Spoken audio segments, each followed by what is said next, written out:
Hello again and welcome to another episode of the Ominous Origins podcast with me, Casey. This episode is still brought to you by the wonderful people over at morbidlybeautiful.com. Go check out Morbidly Beautiful right now for all your horror, pop culture needs. Interviews, reviews, top 10 lists, and everything in between. They got it. And yeah, I know I'm back. Did a little update not too long ago saying, hey, I'm going to do some more stuff. And, well, here we are doing more stuff. Although I am a little pissed off. I had recorded a 30-minute episode only to realize I'd already covered this exact topic way back in like 2019, so I scrapped it, and now I'm going to do a short version of something kind of similar to the one I just recorded. Now, the one I just recorded was on exorcisms and the history of said exorcisms. And back in 2019, I had already done an episode on that. And I listened to it to see if it was different. It wasn't. It was pretty much all the same stuff. I even used the same sources. So, yeah. So we're going to narrow it down. And I don't think I've ever done this topic before. I searched it in my library and I didn't find it. So hopefully it's not a repeat. Yay. This is going to be about the exorcism of Anneliese Michel, who many of you may know as the inspiration for the movie The Exorcism of Emily Rose. Who was she? Well, let's just kind of get into it right now. This is the exorcism of Anneliese Michel. Ominous. Ominous. It is an adjective. Sounds like someone breathing.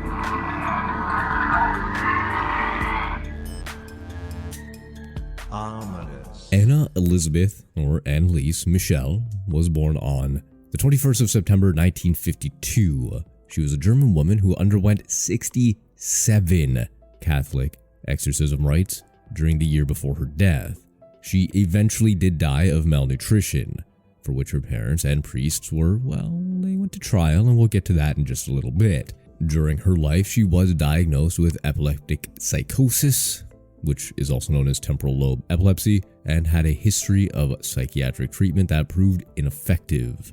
When Michel was 16, she experienced a seizure and was diagnosed with psychosis caused by temporal lobe epilepsy. Shortly after, she was diagnosed with depression and was treated by a psychiatric hospital. By the time she was 20, she basically hated any religious objects and began to hear voices. Her condition worsened despite medication, and she became suicidal, also displaying other symptoms for which she took medication as well. After taking psychiatric medication for years, about 5 years, 6 years, she failed to improve any of her symptoms. Michel and her family became convinced that naturally she was possessed by a demon. As a result, her family appealed to the Catholic Church for an exorcism. While it was rejected at first, 2 priests got permission from the local bishop in 1975. The priest began conducting exorcism sessions, and the parents stopped consulting doctors. So that's the gist of it. Let's get into who she was, some of the treatments, the exorcism itself, her death, and the aftermath of all of it. Now, Anneliese was born in Bavaria, West Germany, to a Roman Catholic family. Michel was raised along with 3 sisters by her parents, Joseph and Anna. She was religious and attended Mass twice a week. And when she was 16, she experienced that severe convulsion, which led to the diagnosis of temporal lobe epilepsy. In 1973, Michel attended the University of Würzburg. Her classmates later described her as withdrawn and very religious. So that's a good way to make friends.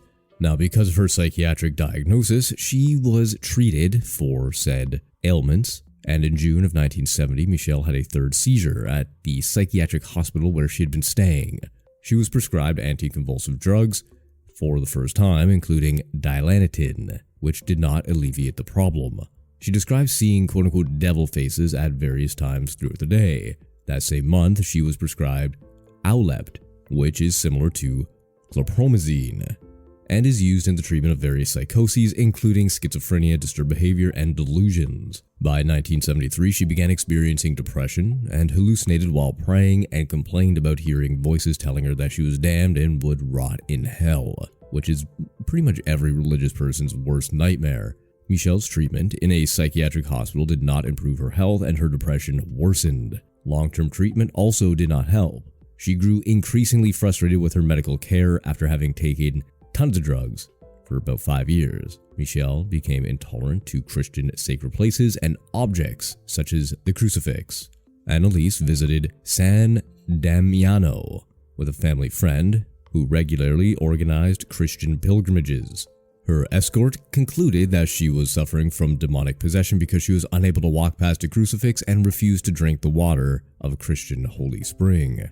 Here's a quote from a guy called Father Ernest Alt. Quote, Anneliese told me, and Frau Hein confirmed this, that she was unable to enter the shrine. She approached it with great hesitation and said that the soil burned like fire and she simply could not stand in it. She then walked around the shrine in a wide arc and tried to approach it from the back. She looked at the people who were kneeling in the area surrounding the little garden, and it seemed to her that while praying, they were gnashing their teeth. She got as far as the edge of the little garden, then she had to turn back. Coming from the front again, she had to avert her gaze from the picture of Christ. She made it several times to the garden, but could not get past it. She also noted that she could no longer look at medals or pictures of saints. They sparked so immensely that she could not stand it. She believed she brought the stigmata, witnessed by her mother and those present at her future exhumation. She also believed she could communicate with Mary, the mother of Jesus. Michel's family and community became convinced that she was possessed and consulted several priests to request an exorcism. The priest declined and recommended that she continue her medical treatment and informed the family that exorcisms required the bishop's permission. In the Catholic Church, official approval for an exorcism is granted when the subject meets some strict criteria and is considered to be suffering from possession and under demonic control. Intense dislike for religious objects and supernatural powers are some of the first indications.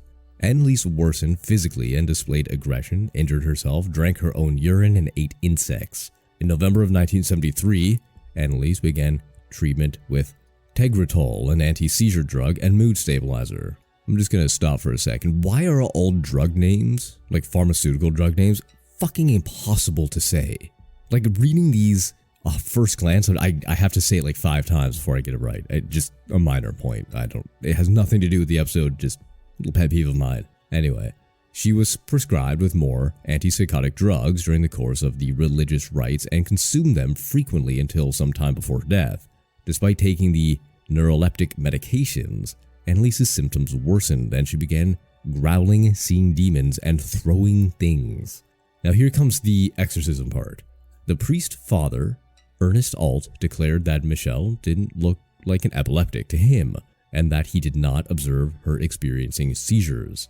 Because he's a doctor, obviously, right? Priests can make that distinction. I digress. Anywho, Alt believed that she was suffering from demonic possession and urged the local bishop to allow an exorcism. In a letter to Alt in 1975, Anneliese wrote, quote, I am nothing. Everything about me is vanity. What should I do? I have to improve. You pray for me, end quote. And also once told him, quote, I want to suffer for other people, but this is so cruel. In 1975, Bishop Joseph Stagnall granted Father Arnold Renz permission to perform an exorcism according to the Rituale Romanum, but ordered it in total secrecy. Renz performed the first session on September 24th. Anneliese began increasingly speaking about dying to atone for the wayward youth of the day and the apostate priests of the modern church. Her parents stopped consulting doctors at her request and relied solely on the exorcism rites. A total of 67 exorcism sessions, 1 or 2 each week lasting up to 4 hours each, were performed over approximately 10 months in 1975 and 1976. Towards the end of her life, Michel began to refuse food. On July 1st, 1976, Anneliese Michel died in her home. The autopsy reported that the cause of death was malnutrition and dehydration, resulting from almost a year in a state of near starvation while the rites of exorcism were performed. She weighed a staggering 66 pounds. She suffered broken knees from continuous genuflections, which is basically kneeling over and over again to pray. She was unable to move without assistance and was reported to have contracted pneumonia as well. So what happened? Well, obviously they can't get away with this. This is some serious stuff. Somebody died under the watch of the Catholic Church and priests performing exorcisms. So there was an investigation, and the state prosecutor maintained that Anneliese's death could have been prevented as late as 1 week before she died. meaning they could have saved her up until 1 week before she died. And then they continued to cruelly torture her before she ultimately died a week later. In 1976, the state charged Michel's parents and priest Ernest Alt and Arnold Renz with negligent homicide. The parents were defended by famed Nuremberg trials defense attorney Erich Schmidt-Leichner, and the priest defense counsel were paid by the church, of course. The state recommended that none of the involved parties be jailed. Instead, the recommended sentence for the priest was a fine, while the prosecution concluded that the parents should be exempt from punishment as they had quote-unquote suffered enough, a mitigating legal factor in German penal law. On July 14, 1977, a newspaper article stated that 2 Roman Catholic priests were charged with negligent homicide in the death of Anneliese Michel, who underwent an exorcism a year ago, as announced by, I'm not even going to try to say this word, actually I'm going to try it, Oschwimberg prosecutor. Let me know how I did with my German there. This is like 14 letters long, I don't know. So, what happens after the prosecution and the investigation and the charges? Well, there's a trial. And that trial began on March 30th, 1978 in the district court and drew intense interest. Now, this isn't stated anywhere, but I can only assume it drew a lot of interest because of the recent release of the movie The Exorcist, which, I mean, come on, the timing is incredible with that. All this took place in mid-70s. Where did The Exorcist release? Mid-70s. Just saying. Could be a thing, could maybe not be a thing. I don't know. I'm just saying.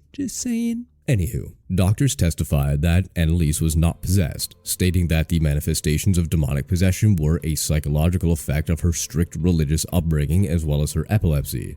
Dr. Richard Roth, whom Alt had consulted for medical help, allegedly told Michel during the exorcism that, quote, there is no injection against the devil. Anneliese Schmidt-Leichner argued that the exorcism was legal and that the German constitution protected citizens in the unrestricted exercise of their religious beliefs.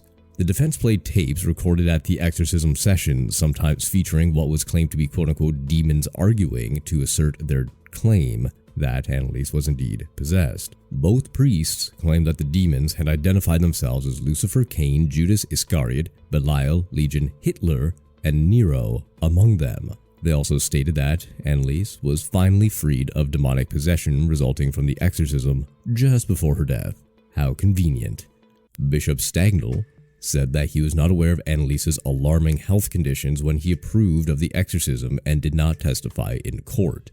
In April of 1978, the Michels and 2 priests were convicted of negligent homicide but were given suspended prison sentences, and they were ordered to share the cost of the legal proceedings.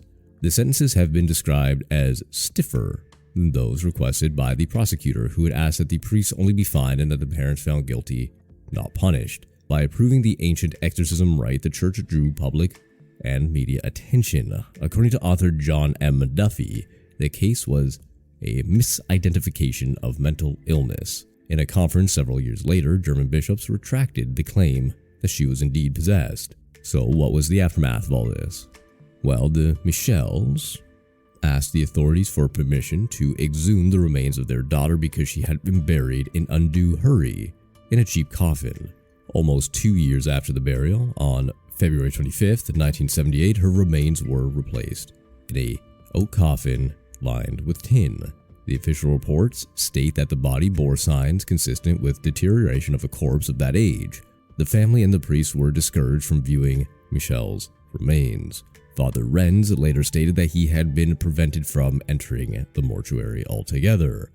Anneliese's grave remains a pilgrimage site as she is, quote, revered by a small group of Catholics who believe she atoned for wayward priests and sinful youth. The number of sanctioned exorcisms decreased in Germany following the ordeal, despite Pope Benedict's support for the wider use of the practice as compared to that of his predecessor, Pope John Paul II, who in 1999 tightened the rules to permit only very rare cases for exorcisms. Anneliese's father, Joseph, died in 1999.